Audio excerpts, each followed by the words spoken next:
नमस्कार. श्री स्वामी समर्थ.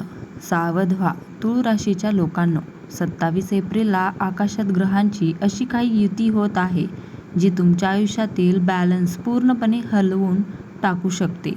भगवान विष्णूच्या मोहिनी रूपाचा तुमच्या राशीच्या शुक्राशी काय संबंध आहे? हा दिवस तुम्हाला अमाप संपत्ती देणार की एखाद्या मोठ्या संकटात ढकलणार? चला उलगडूया या मोहिनी एकादशीचे रहस्य. काय तुमच्या आयुष्यात अचानक अडथळे येत आहेत? बनलेली कामे शेवटच्या क्षणी बिघडत आहेत का? सावध व्हा, कारण येणारी 27 एप्रिलची मोहिनी एकादशी तुमच्यासाठी साधी तिथी नाही, तर एक धोक्याची घंटा आणि संधी दोन्ही घेऊन येत आहे. तुळ राशीच्या लोकांसाठी विष्णूचे हे मोहिनी रूप नेमका काय संकेत देत आहे? तुमची रास शुक्राची आणि विष्णूची माया हा खेळ समजून घेतला नाही तर मोठे संकट ओढवू शकते. जेव्हा देव आणि दानवांमध्ये अमृतासाठी युद्ध पेटले होते, तेव्हा भगवान विष्णूंनी मोहिनी रूप धारण करून जगाचे रक्षण केले. पण तुम्हाला माहिती आहे का, 2026ची हीच मोहिनी एकादशी तुमच्या आयुष्यातील संघर्षाचे अमृतात रूपांतर करू शकते. विशेषतः जर तुमची रास तुळ असेल, तर तुमच्या सौंदर्याचा आणि संतुलनाचा स्वामी शुक्र आणि विष्णूचे मोहिनी रूप यांचा एक अद्भुत योगायोग या दिवशी जुळून येत आहे. हिंदू संस्कृतीमध्ये एकादशीला तिथींचा राजा मानले जाते. 27 एप्रिल 2026 सोमवार रोजी येणारी मोहिनी एकादशी ही वैशाख महिन्यातील सर्वात महत्त्वाची तिथी आहे. तुळ राशीच्या लोकांसाठी ही एकादशी केवळ धार्मिक विधी नसून त्यांच्या जीवनातील विस्कळीत झालेली चक्रे पुन्हा रुळावर आणण्याची एक मोठी संधी आहे. या दिवशी चंद्र आणि शुक्राची स्थिती तुमच्या राशीवर असा काही प्रभाव पाडणार आहे जो तुम्हाला आगामी संकटांपासून वाचवू शकतो. तुळ ही वायू तत्वाची आणि बॅलन्स संतुलन राखणारी रास आहे. मोहिनी एकादशीच्या दिवशी खालील गोष्टी आवर्जून करा. मोहिनी रूप हे आकर्षणाचे प्रतीक आहे. तुळ राशीच्या व्यक्तींनी या दिवशी विनाकारण खरेदी, चैनीच्या वस्तू किंवा चुकीच्या आकर्षणापासून दूर राहणे हाच खरा उपाय आहे. अभिषेक आणि अर्पण.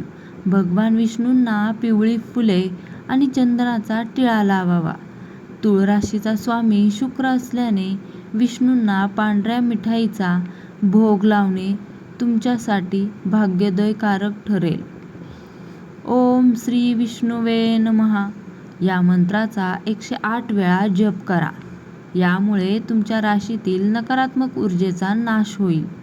ज्योतिषशास्त्रीय दृष्टिकोनातून पाहिले तर मोहिनी एकादशीनंतर तुळ राशीच्या जातकांच्या जीवनात काही स्थित्यंतरे निर्माण होणार आहेत. एकादशीनंतरच्या काळात राहू केतूची स्थिती तुमच्या खर्चात वाढ करू शकते. अचानक उद्भवणारे खर्च हे तुमचे आर्थिक गणित बिघडवू शकतात. गुंतवणुकीचे मोहक प्रस्ताव समोर येतील, पण त्यात अडकू नका. तुळ रास प्रेमाची रास आहे, परंतु हे मे महिन्याच्या सुरुवातीला प्रिय व्यक्तींबरोबर गैरसमज निर्माण होण्याचे संकट येऊ शकते. शब्दांचा वापर विचारपूर्वक करणे हेच तुमचे संरक्षण कवच असेल. बदलत्या हवामानामुळे आणि कामाच्या ताणामुळे डोळ्यांचे विकार आणि मानसिक अस्वस्थता जाणवू शकते. यांकडे दुर्लक्ष केल्यास भविष्यात मोठे संकट ओढवू शकते. शेवटी मोहिनी एकादशी ही आपल्याला शिकवते की बाह्य रूपापेक्षा आंतरिक शुद्धता महत्त्वाची आहे. तुळ राशीच्या व्यक्तींनी जर या दिवशी संयम पाळला आणि विष्णूची भक्ती केली तर येणारी संकटे ही केवळ अनुभव बनून राहतील, नुकसान करणार नाहीत. तुमची रास संतुलनाची आहे, त्यामुळे अध्यात्म आणि व्यवहार यांचा समतोल साधा. हा दिवस तुमच्यासाठी प्रगतीचे नवीन दार उघडणारा ठरो. हीच ईश्वरचरणी प्रार्थना. जेव्हा खूप अस्वस्थ वाटेल तेव्हा दीर्घ श्वास घ्या आणि स्वतःला सांगा, मी शांत आहे, मी संतुलित आहे आणि मी प्रत्येक परिस्थितीवर मात करण्यास समर्थ आहे. मित्रांनो, तूळ रास ही न्यायाची रास आहे. या मोहिनी एकादशीला तुम्ही घेतलेला एक सात्विक निर्णय तुमचे पूर्ण वर्ष बदलू शकते. तुम्हाला ही माहिती कशी वाटली? तुमच्या आयुष्यात सध्या कोणत्या समस्या आहेत हे कमेंटमध्ये नक्की सांगा. भेटूया अशाच एका नवीन व्हिडिओसाठी.